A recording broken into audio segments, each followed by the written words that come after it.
वैसे तो भाषा के 2 रूप होते हैं, लिखित भाषा और मौखिक भाषा, आप सब जानते हैं। लेकिन क्षेत्र व प्रयोग के आधार पर भाषा के कई अलग-अलग रूप होते हैं।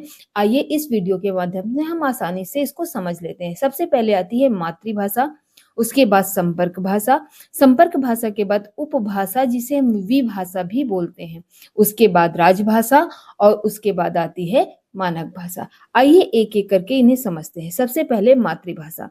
मातृभाषा वो भाषा होती है जिसमें बच्चा अपनी माँ से, अपने परिवार से, पास-पड़ोस से जो सीखता है, यानी कि जब वो पैदा होता है, जिस भाषा में बोलना सीखता है, वो होती है हमारी मातृभाषा।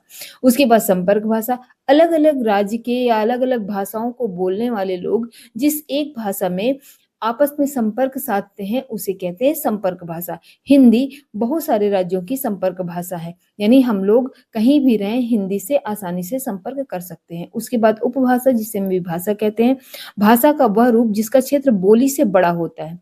बोली से अगर बड़ा है तो वो उपभाषा कहलाती है, जैसे हिंदी की 5 उपभाषा हैं, आप सब जानते हैं।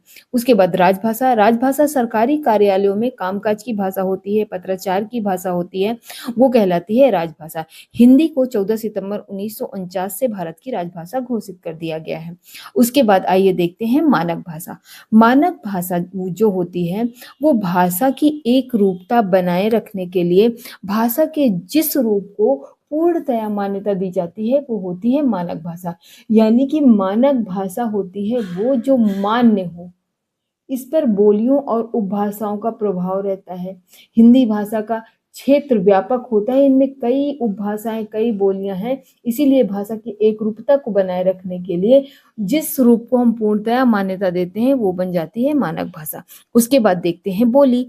बोली क्या होती है? एक सीमित क्षेत्र में बोला जाने वाला भाषा का स्थानीय रूप बोली कहलाता है। और विभाषा क्या होती है? अभी हमने पढ़ा कि बोली का व्यापक रूप होती है विभाषा।